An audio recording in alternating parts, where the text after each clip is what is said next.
Hello folks, got several people asked about how to make chili paste, and I'm out here at the back garden, what I call the kitchen garden, and I need to pick the peppers, and that's the first step in making the paste. We have several rows here, but these are the well, that's a kind of a cayenne chili.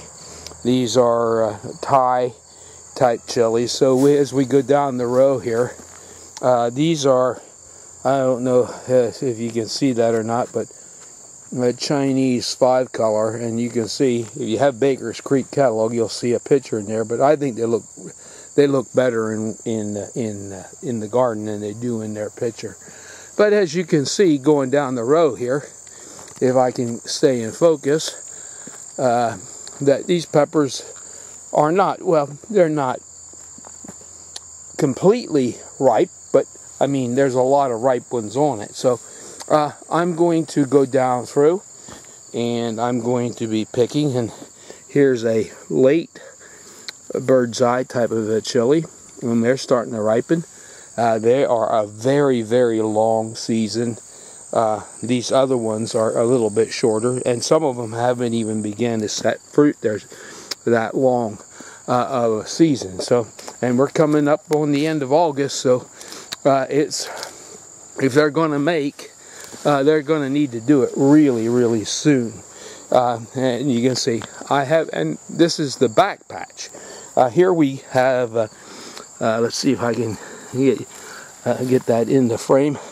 Those there are Buddha chiloquias, or ghost chilies, and we have and these here are habaneros. Oh, they are good. They got a sweet upfront taste, and then, oh man, do they ever have a kick in the follow-up. And here we have, and here you can see what the chiloquias look like. The Buddha chiloquias are ripening, and there are 100 and some days. So me getting them in early, and then over there, as you can see, I got more chilies. And here we have some that haven't ripened yet, and here we have some coming in to ripen. I'll take a picture after I get them picked. We'll probably stop at about 2.5 gallons. Because that's all I have room to cook up at one time. Alright, be back in a little. Okay, I'm back. It took me about half hour, maybe a little less, but we're out here, and you can see it takes a while because they're really small, you know, those bird's eyes. And I don't know if you can see that or not, but you can see there on the side of the bucket, it says 3 gallons. So it's approximately 3 gallons of peppers. I'll have to clean them and see what they equal after they're cleaned and the stems are taken out. But that's going to be my sweetie pie's job. So get these in, and then I'm going to pick the tomatoes for this chili paste. Hello folks. Again, I'm back. And this time we have the chilies and the chiloquias and the habaneros, and we have real close to 3 gallons.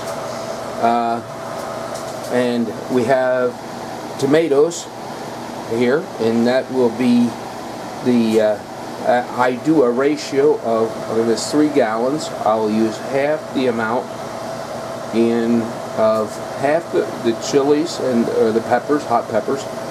It will be whatever that is. I use half in tomatoes according to this recipe, and then I will use half of that will be the shallots, or red onions could be substitute.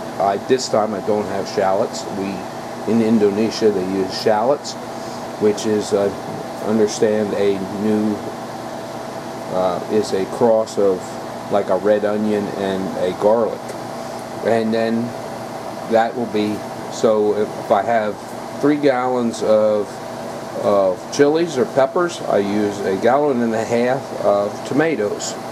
and then I need half of that, which would be 3/4 of red onions or shallots, and then half of that would be approximately half of 3/4 would be about 1/3 of a gallon of garlic, and a little salt. Now, one thing you want to remember when making this is you have to either add vinegar, lemon juice, or make sure you have the quantity of tomatoes, because chilies and hot peppers are alkaline, and like corn, you're going to put this in a canning jar. You want to change it from alkaline to somewhat acidic, so that it's food safe. Or you'll have to pressure can it or can it cold. You can't pack it for 3 hours plus to make sure that it is properly done. But we make sure the pH is we follow this recipe, and we've had no problem. Okay, I'm going back to emulsifying. I guess that's the word. Pulverizing, pureeing, whatever you want to call it. And then we'll put it into, I used to fry it, but the capsaicin would burn my respiratory system so bad I just cough and cough. And then I started frying it outside. But I put a little olive oil in it. You can use vegetable oil too. But I've been using a crock pot, a very large crock pot, put it on low heat, and that's worked really well. Okay, we'll catch the process a little further down the road once I get this done. Folks, day 2 in the process of making chili paste. It takes a couple days. Usually takes about 3 to 4 days because of the onions or shallots. The garlic has some water, and the tomatoes have loads of moisture in. Now, I just put into the crock pots the contents, and right where that water line is soaking now is where the paste was up to. So it's a regular canner. Up was that full. And I'm sorry, the capsaicin is really strong in here, and when you wash your canner, you want to use cool water because it atomizes the capsaicin, and you'll be coughing. I accidentally got it a little warm when it was started to run. Cool water does not put it in the air nearly as bad, and you want a solid stream. You don't want to have the sprayer on. It will put it into the air.